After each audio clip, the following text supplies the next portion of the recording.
Atenção! Um jurista influente afirmou hoje, 21 de agosto de 2025, que há justificativa para a prisão preventiva de Jair Bolsonaro, e o motivo pode mudar o rumo do cenário político.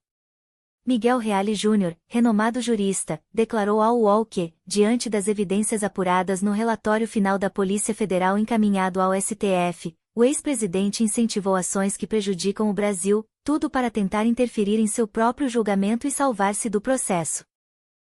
Essa análise vem num momento delicado. Bolsonaro já cumpre prisão domiciliar com tornozeleira eletrônica e restrições severas, mas o cenário agora pode evoluir para uma prisão preventiva mais rigorosa, caso o STF entenda que há risco à ordem pública ou à instrução processual. Você quer entender como essa decisão pode afetar o futuro político do Brasil e os próximos passos do caso? Assista o vídeo e inscrever-se no canal. Que foram feitas ao Supremo Tribunal Federal, com a cassação de vistos, com a inclusão do ministro Alexandre de Moraes na lei Majestic, e mais do que isto, a condicionamento a que estas medidas contra o país da tarifa de 50% seriam anuladas, caso houvesse imediatamente um recuo da justiça brasileira que estaria sendo persecutória com relação ao ex-presidente Bolsonaro. Tudo isso configura um crime de coação no curso do processo, previsto no artigo 344 do Código Penal, e que é uma prática que leva obrigatoriamente à conclusão da necessidade da reclusão daquele que está ameaçando o tribunal que está julgando. Ou seja, os ministros são acusados, os ministros são ameaçados, o país é ameaçado, e nisto é o tribunal que é colocado em xeque como se fosse o responsável por uma perseguição causadora da represália dos Estados Unidos, e isto tudo, sem dúvida nenhuma, significa uma pressão da parte do réu, ele e seus acólitos ou seus filhos, contra o tribunal que o está julgando, sendo nitidamente um caso de prisão preventiva. Professor Miguel... Não, é que ele está falando agora exatamente da prisão preventiva. Então, o senhor acha que cabe? Exatamente que é a pergunta que eu fiz a ele estava respondendo. Exatamente. Bom dia, professor, mas eu queria também frisar isso, né? Então, o senhor acha que há elementos suficientes para subsidiar uma decisão no sentido de transformar a domiciliar em preventiva? Se a preventiva se tornar necessária, se houver continuidade, porque agora há uma prisão domiciliar e com limitações como tornozeleira eletrônica, impedimento de redes sociais. Não se tem notícia de que ele tenha, nesse momento, esteja participando da continuidade das atividades do seu filhote lá nos Estados Unidos, na traição ao país, né? Mas se vê que ele diz mesmo que não iria tomar nenhuma, respondendo ao Malafaia, que não iria tomar nenhuma posição de herói, porque ele é vítima, ele está sendo perseguido, ou seja, há um acolhimento por parte do ex-presidente de medidas contra o seu país para a busca de uma salvação de um processo difícil de ser enfrentado pela sua defesa. Então, o que nós temos é realmente alguém que está disposto a prejudicar o país, a impedir o exercício do poder judiciário através de ameaças gravíssimas, não só aos ministros, mas também ao próprio país. E é necessário ver qual a atitude dele nesse instante. Mas eu acredito que se justificaria até mesmo uma prisão preventiva diante do fato desta conclusão da Polícia Federal, com vários levantamentos de dados e trocas de mensagens entre Bolsonaro, aliás, uma linguagem chula que dá vergonha de ler, entre o seu filho e ele, e Malafaia, incentivando medidas contra o país, porque o único interesse dessa anistia é o interesse de salvaguardar o Bolsonaro.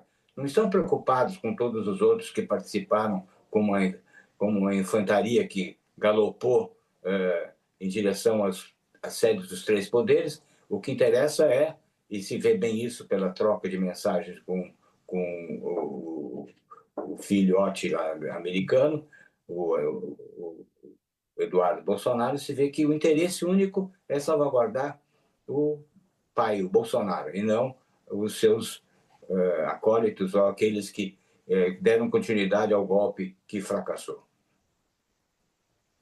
Tem um detalhe, doutor Reale, que chama a atenção. Primeiro, há uma clara violação das cautelares. O Bolsonaro, impedido ou proibido judicialmente de manter contato, ele mantém contato com todo mundo. E a Polícia Federal encontrou no celular do Bolsonaro esboços da defesa do general Mário Fernandes no caso da trama do golpe. Mário Fernandes, aquele que mantinha no seu computador o plano Punhal Verde e Amarelo, prevendo o assassinato do Lula, do Alckmin e do próprio Alexandre de Moraes, ele compartilhou, ou os advogados dele compartilharam, a sua defesa neste inquérito. Portanto, há uma imbricação entre o inquérito em que se apura a coerção exercida pelo Bolsonaro e pelo filho, Eduardo, sobre o Supremo, e esse da trama golpista. Haveria a possibilidade de compartilhamento de dados, ou isso é inconveniente, na medida em que já estamos, inclusive, com o julgamento marcado para o dia 2 de setembro, desse núcleo crucial da trama do golpe? Há como aproveitar dados desse inquérito no processo que já corre no Supremo em fase final, ou é melhor não fazer isso? Não, esses elementos trazem a prática de um novo delito, de dois delitos, na verdade, a Polícia Federal cataloga. O delito do 344 Código Penal, que é coação no curso do processo, e um outro delito contra o Estado Democrático, que é exatamente o de abolição do Estado de Direito, que significa de restrição ou impedimento do exercício de alguns poderes, nesse caso, o exercício do poder judiciário.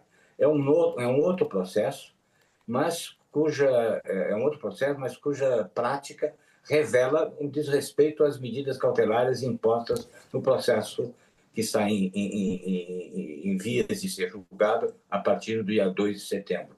Portanto, pode haver instauração de um processo por coação do curso do processo e também por, novamente, tentativa de abolição do Estado de Direito, mas esses elementos podem servir também como demonstrativos da quebra do respeito às medidas cautelares impostas pelo Alexandre de Moraes. Ou seja, se vê que o desrespeito ao judiciário é absoluto, não é? O judiciário ele não é respeitado nas medidas cautelares e, ao mesmo tempo, é vítima de opressão, de chantagem. É uma chantagem internacional a que submete o país, num achincalhe das nossas instituições, da nossa soberania, com uma posição egoística, a demonstrar que se pensar em anistia num caso como esse, não passa de uma traição, né? Não há motivo nenhum justificativo da anistia diante desse quadro. A anistia tem condições a serem preenchidas para que seja concedida, e não, neste caso, são 3 hipóteses, não cabe aqui agora, nesse instante, discorrer, que poderiam justificar a anistia, e nenhuma delas é preenchida. Pelo contrário, não é? O que se quer é uma anistia para preparar um novo golpe. Essa anistia não serve como pacificação, a anistia não serve como transição para um Estado, de um Estado autoritário para um Estado democrático, a anistia não é o reconhecimento de que os valores que foram ofendidos não encontram ainda repercussão valiosa no seio da sociedade. Pelo contrário, estamos cada vez mais convictos dos valores democráticos. Portanto, a anistia só é pedida como meio para a prática de um novo golpe. Será um reforço à rebeldia daqueles que foram derrotados nas eleições. Portanto, eu acredito que o Bolsonaro terá dificuldades no processo que está para ser julgado. Eu li as razões do Ministério Público e fiquei muito convencido da longa